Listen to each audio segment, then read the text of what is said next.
Does having ethnic attribute lead to ethnicity? What is ethnic attribute? Give an example of ethnic attribute. Ethnic attribute, common descent can be yes. Race, some yes. Language, yes. Does having common language lead to ethnicity? No, need not be. Correct. So when you define, give an authoritative definition. Any definition is okay. Any definition is okay. Then talk about this argument of ethnicity, ethnic attributes, etc. So having ethnic attributes does not lead to ethnicity. There's a thinker called Burge who says ethnicity is very important for social mobility. Then he has mentioned about, what is it? Ethnic boundaries, right? So who is the anthropologist who has studied in depth about ethnic boundaries? You should know this. Who is it? Who is the anthropologist who has spoken about ethnic boundaries? Frederick Barth, Barth. So Barth is the anthropologist who has studied a lot of. So according to Barth, so many people say that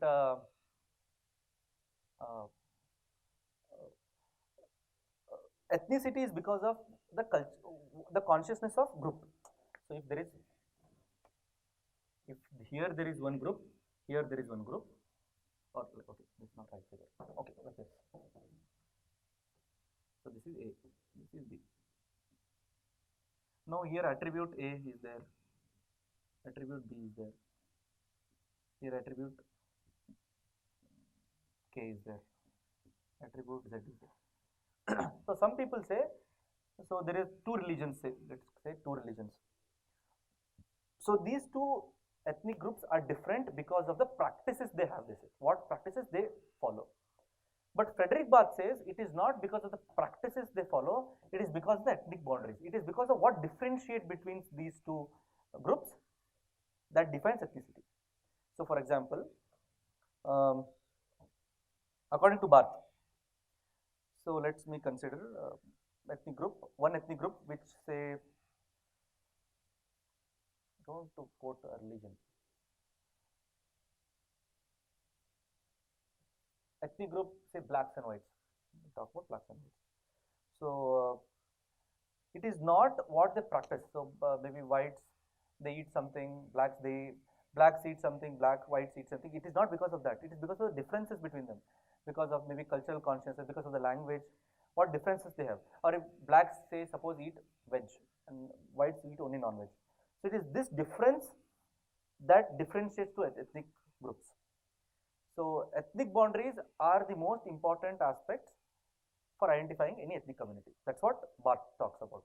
So it is always a difference which demarcates the groups. I think you got what I'm trying to say. It is a difference which demarcates different ethnic groups. It was what Frederick Barth told. Hamza Alvi was a thinker who went forward. Hamza Alvi says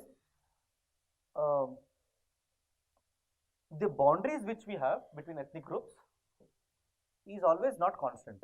It keeps on changing. So there are two ethnic groups, A and B. So maybe today the boundary which distinguishes ethnic group A and B may be type of food they eat.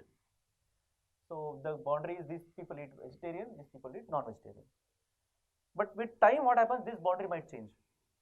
Maybe the kind of dress they wear or the expensive clothes they wear, that may be the ethnic boundaries.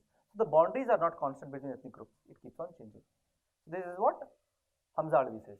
So these things, I did a research on this because when I was preparing in 2004 or 5, Frederick Barth, there was a question. This is not generally there in any other this thing about ethnic boundaries. So generally we write upar say. So see to it that if you do not do some research on Frederick Barth. Frederick Barth was also a very famous anthropologist, if I am not wrong. He was which formalism, substantialism. There's a debate. He was a formalist, Frederick Barth. So do some study on him.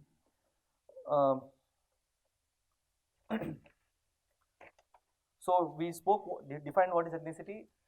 We identified what are the ethnic attributes. We told ethnic attribute does not lead to ethnicity again. Then we spoke about the concept of ethnic boundaries, and we told how Frederick Barth came up with that. Then next we also talked about how Hamza Alvi says ethnic boundaries are not constant, they keep on changing. Then you talk about ethnic movements and how ethnic boundaries led to ethnic boundaries and ethnic movements have to link. What are different ethnic movements that took place in India?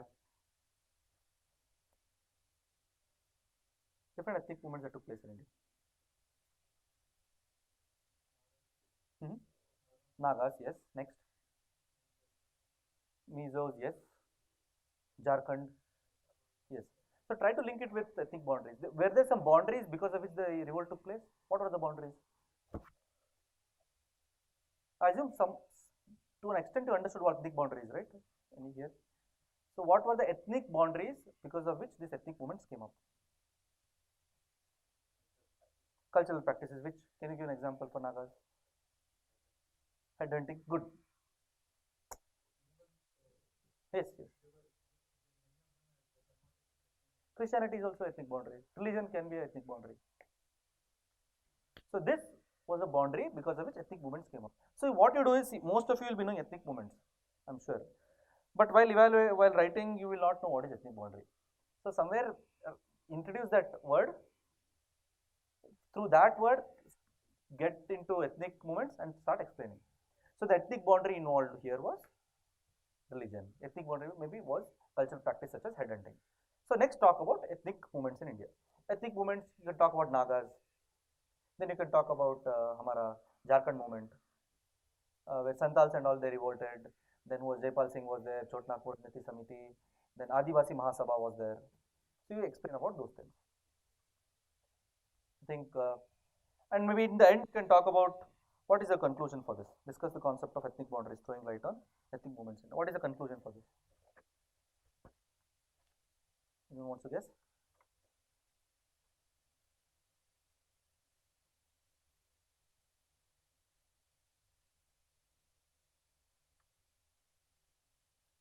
There is no guess.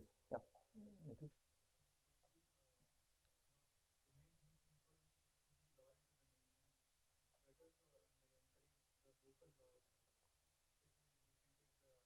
No, but I think your conclusion should have ethnicity involved. Tribal integration. They have not mentioned anything about tribes here. Culturally sensitive, we can talk. We can talk about composite culture and somehow safely end the answer. So the structure is, what is ethnicity? Elaboration on ethnicity. Talk about ethnic boundaries. Ethnic attributes. After ethnic attributes, talk about ethnic boundaries. Mention about Frederick Bath. Mention about Hamza Alvi. With using ethnic boundaries, mention 2 or 3 ethnic movements, and at the end talk about composite culture and finish it. It's a 3-page answer. If you do not discuss about ethnic boundaries, you will, an anthropologist who is evaluating will feel this person has not studied ethnic boundaries. So see to it. Do some research on Frederick Bath. That's what I'll tell you. Do some research on. He also, I think, Frederick Bath. He also did some research in Northwest Frontier Province, Northeast Frontier Province. That is in Northwest Frontier Province in Pakistan, if I'm not wrong. And it is there he came up with this philosophy of formalism, where he started supporting formalism. So do some research on Frederick Bath.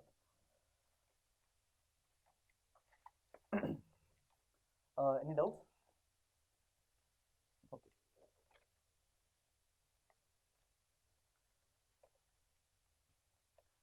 So third, critically examine the role of NGOs in promoting health and education in tribal areas. Okay, critically examine the role of NGOs. So how will you start? It's a 15-mark question. How will you start? Anyone?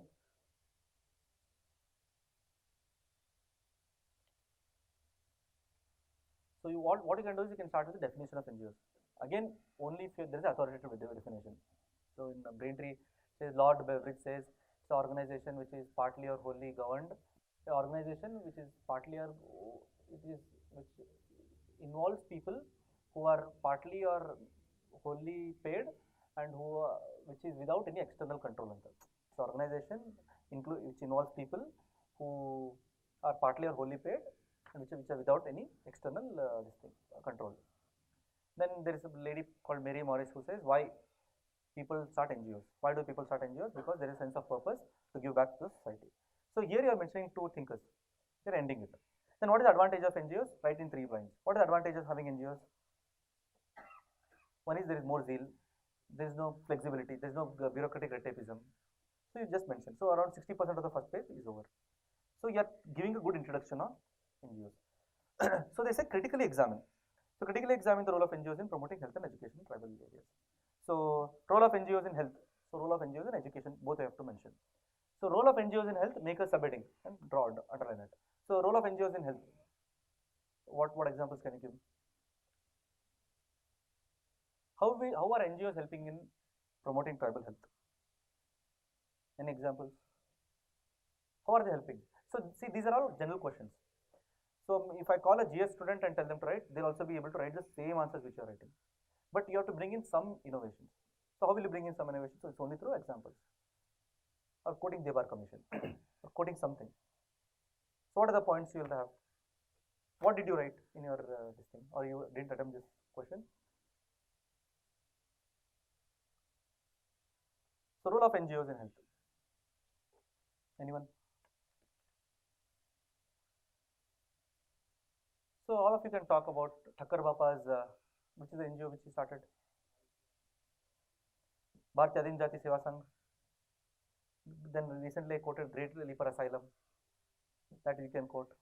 Then you can quote about Ramakrishna Mission, who has set up this thing in Nagaland, etc. You can talk about Swami Vivekananda Youth Movement, which is set up in where have they set up?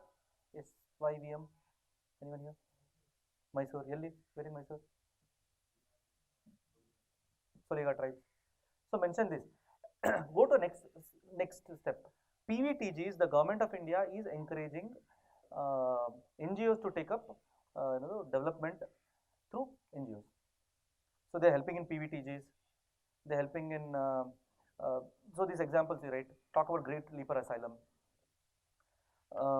Then what? So these two or 3 points to tell. There is this search NGO in Gadchiroli. What have they come up with? Yes, effect of tobacco. Then they have come up with something better. I mean, this is one good example. They have also come up with something else.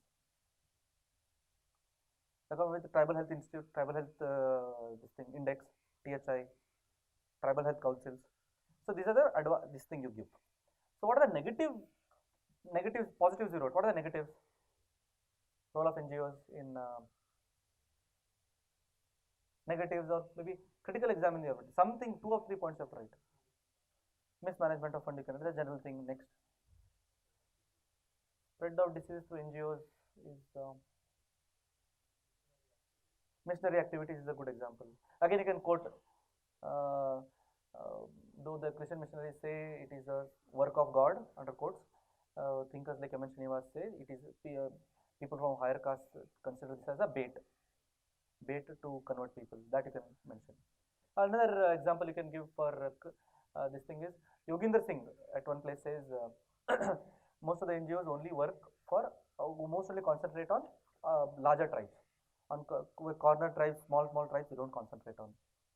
So these 2 or 3 points you write. Education. What are the advantages? What is it that many of the NGOs have done in education field? What have they done? So you have to give 4 or 5 dimensions here. They have helped them set up what? They have come up with their own primers, NGOs. They have come up with, they have seen to it that they have developed what? Script for many of this thing, for very tribal languages.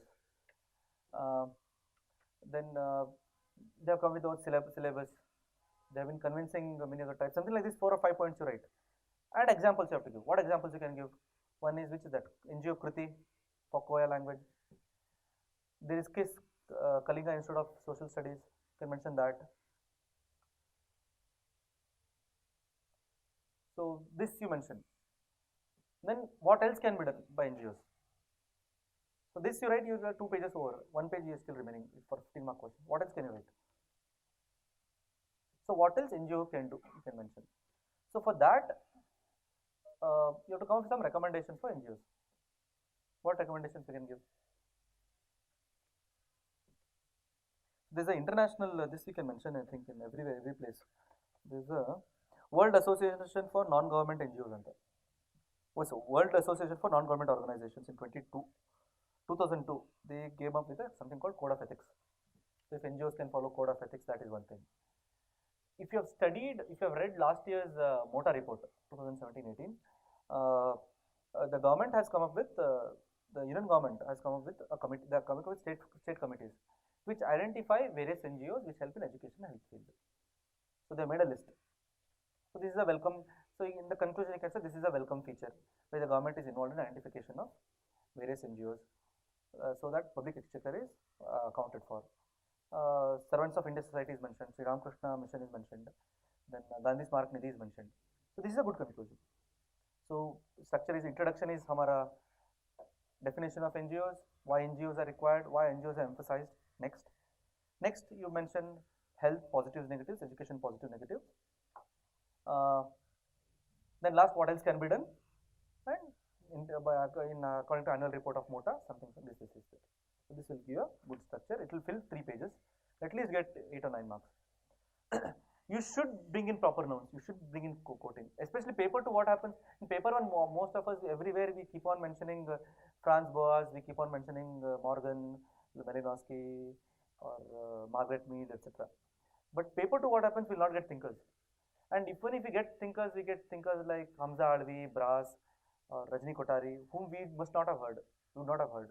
Non-conventional thinkers we get, but we need to mention them because they are not famous for us, but they will be famous for those people who are evaluating. So actually, they'll be happy to get some authoritative this thing. So next question: critically examine the concept of communalism and its relevance in multi-religious and multi-polity. So general question, I think not much. So what is communalism? Give in this thing. Again, a suggestion I'd like to give for GS is for every subtopic of GS, see tutor, you have some notes. Some notes as in some definition, 5 points and 2 examples for everything. So such questions, you'll have communalism, you'll have the definition, you'll have 5 points. So here you can mention in, if you have read spectrum, there is positive communalism, negative communalism, extremely negative communalism. So some analysis you are providing for communalism. So after that, its relevance in multi-religious and multi-polity. Multi-religious, you can talk about the issue with minorities. There is a thinker called Young. He says about group differentiated citizenship. So what the argument he gives is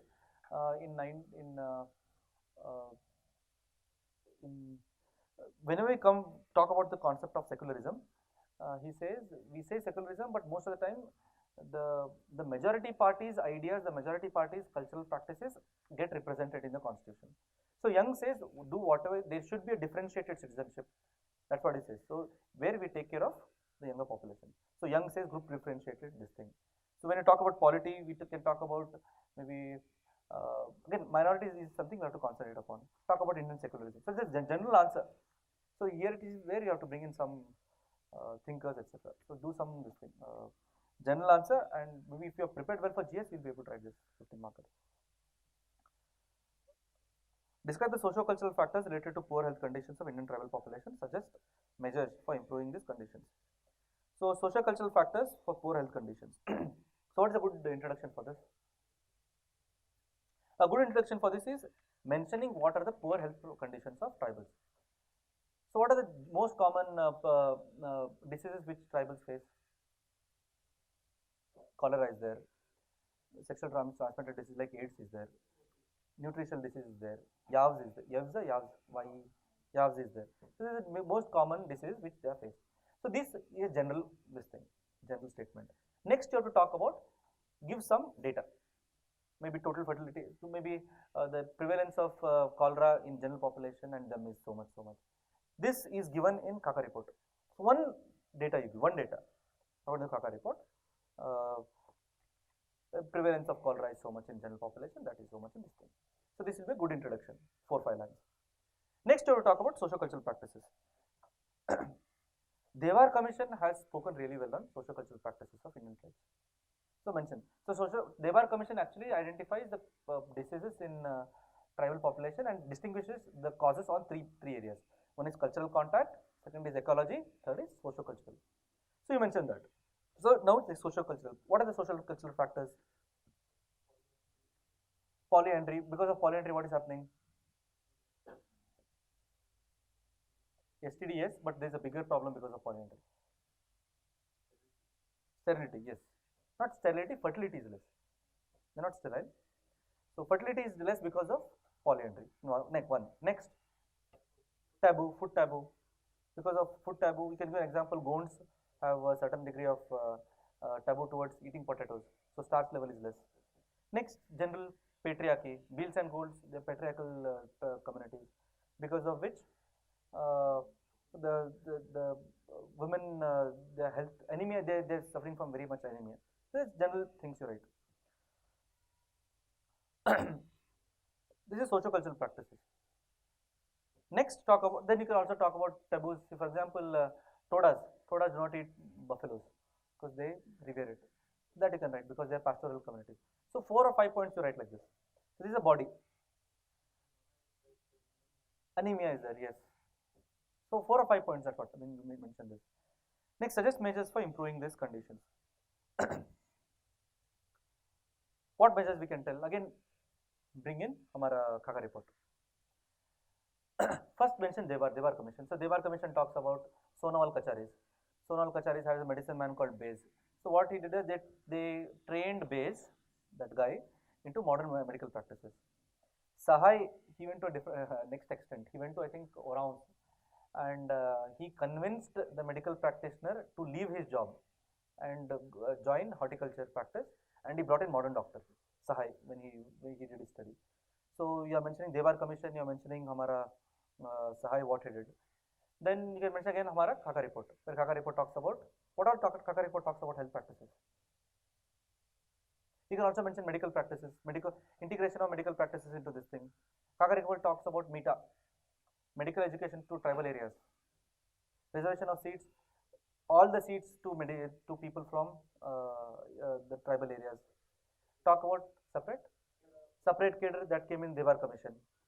Then talk about tribal health councils, tribal health index, giving 10% of tribal sub plan exclusively to health, inclusion of women, because whenever women are involved, the health conditions is said to include, inclusion of women into health committees of Gram Sabha. These are general things. If you write, I think that will help. While giving recommendations, concentrate on socio-cultural practices. Okay. So see such questions, 2-3 things. Sahai you mentioned. Then what? Sonawal Kacharis, Devar Commission, Buria Commission. Mention 2 or 3 this thing. Try to this. Do we have a national tribal policy? Do we have a national tribal policy? We do not have a national tribal policy. So last year in the parliament they had asked when we are coming up with the national tribal policy. They told it will come immediately, but it has not come. We have a draft national tribal policy. Draft national tribal policy 2006. So it is 8 pages. Try to make some short notes out of it. It has given some good recommendations. That is, as a matter of fact, draft. If I can quote you the most interesting recommendation, it says descheduling of some tribes from ST list. Draft national tribal policy has told it. So you can just go through it, make some short notes, and such areas you should quote. What happens is keep on quoting Khaka report, we keep on quoting Devar Commission. Is here you quote these things also, which will actually add value. So the structure is as usual. I think we spoke what are the problems, what are the solutions, and that's it. I think the structure is very straightforward.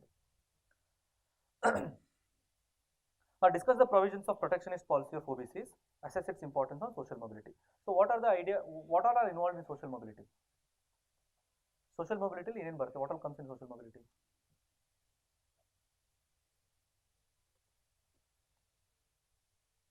What is social mobility?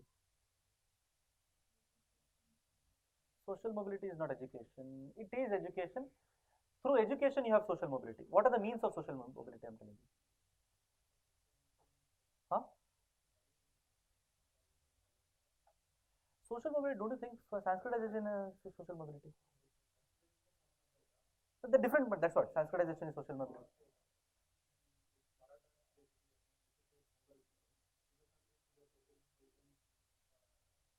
No, we are talking about anthropology. Social mobility, you are talking about, say, these things. Sanskritization, huh? Modernization also leads to social mobility. These are social mobility. So through education, this happens. You are right, what you told. So what are the provisions for of protectionist policy towards OBCs? So tell me, what are the different policies towards OBCs? Which constitutional articles talk about OBCs?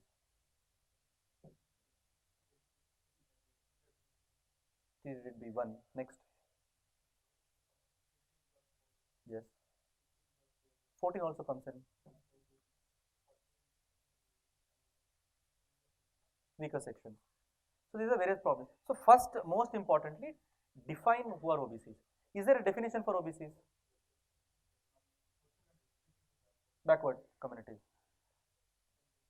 Pani Panindrekara. Any person who studied Panindrek. So they say this social education we tell, but there is no clear-cut definition for OBCs. The biggest problem of OBCs, there is no definition for OBCs. So we mention OBCs according to Kalkar report that we start with OBCs. What are definition? They are socially and educationally backward communities. They are identified under this law that we tell. Then bring in some thinker who says OBCs. There is no clear-cut definition of OBCs, because of which there are various constitution provisions for the protection of OBCs. So what are the provisions you mentioned? Article what we discussed.